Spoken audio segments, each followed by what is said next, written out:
আমরা শুনে আসছি সৌদি আরবে নাকি অবৈধ লোক বা যাদের আকামা রয়েছে তাদেরকে সহ হাজার হাজার আমাদের বাংলাদেশি ভাইদেরকে জেল হাজতে রেখেছে এবং কারো 6 মাস, কারো 1 মাস, কারো 1 বছর, কারো 2 বছর পর্যন্ত সৌদি আরবের জেল হাজতে থাকতে হয়। কিন্তু কেন?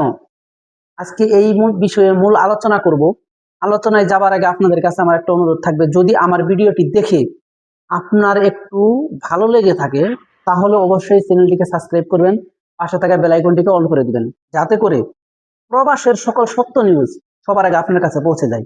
তো মূল আলোচনায় আসি।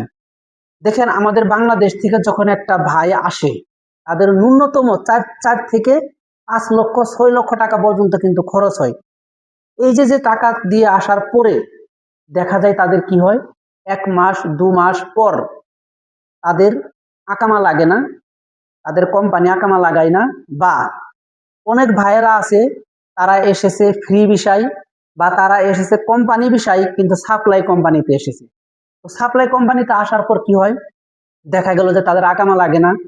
তো এই যে যখন বিভিন্ন সমস্যার কারণে যখন আকামা না লাগে, তখন তারা যখন মার্কেটে বের হয় বা রাস্তাঘাটে যায় তখন কিন্তু পুলিশে তাদের আকামা চেক করে। আকামা চেক করার পর যখন দেখে তাদের আকামা এক্সপায়ার, তখন কিন্তু পুলিশে ধরে। আমরা সৌদি আরবেই রয়েছি, আমাদের কাছে অসংখ্য নিউজ রয়েছে যে যদি একটা লোকের আকামা থাকে, আপনার সারা সৌদি আরব বা আমার নিজের আকামা রয়েছে, আমি সারা সৌদি আরব ঘুরে বেড়াই, আল্লাহর রহমতে কোনো সমস্যা হয় নাই। তো দেখেন, যদি আপনার আকামা না থাকে, আপনার আকামা এক কাজের, আপনি কাজ করতেছেন অন্য কাজ, তাহলে কিন্তু আপনাকে পুলিশে ধরবে। তো দেখেন, এই যে যে আমাদের বাংলাদেশি ভাইদের পুলিশে ধরেছে বা জেল হাজতে রেখেছে, কেউ হয়তো কাজে এসেছে, সে কাজ করবে বিল্ডিং কনস্ট্রাকশন, কিন্তু সে বিল্ডিং কনস্ট্রাকশন কাজ করে না, সে কাজ করে যে কোনো অন্য কাজ করে। তো এখন আপনি এসেছেন মার্কেটের বিষয়, আপনি মার্কেটে কাজ করবেন, কিন্তু আপনি মার্কেটে কাজ করেন না, আপনি কাজ করেন অন্য কাজ। তো তখন যখন আপনাকে পুলিশে ধরবে, আপনার ভিসা চেক দিবে, আকামা চেক দিবে, চেক দেওয়ার পর যখন দেখবে আপনি এসেছেন এক কাজে, কাজ করতেছেন আরেক কাজ, তখনই কিন্তু আপনাকে পুলিশে ধরবে। তো এই বিষয়গুলো যারা সৌদি আরবে আছে তারা অবশ্যই আমার সাথে একমত হবেন, কারণ যাদের ভিসা আকামা মেয়াদ রয়েছে এবং যারা যেই কাজের জন্য এসেছে তারা যদি ওই কাজ করে, পুলিশ কোনোদিন ধরবে না, আমি 100% গ্যারান্টি দিয়ে বলতে পারি। দেখেন, যখন আপনি বাংলাদেশ থেকে আপনার কোম্পানি একটা কাজের কথা কয়ে নিয়ে আসছে, যখন আপনি সৌদি আরবে আসার পর দেখলেন আপনার কাজ অন্য কাজ বা আপনার কাজ ভালো লাগতেছে না, তখনই কিন্তু আমাদের বাংলাদেশি ভাইরা কি করে, তারা সেই কোম্পানি ছেড়ে অন্য জায়গায় চলে যায়। তার মানে তারা অবৈধ হয়ে যায়।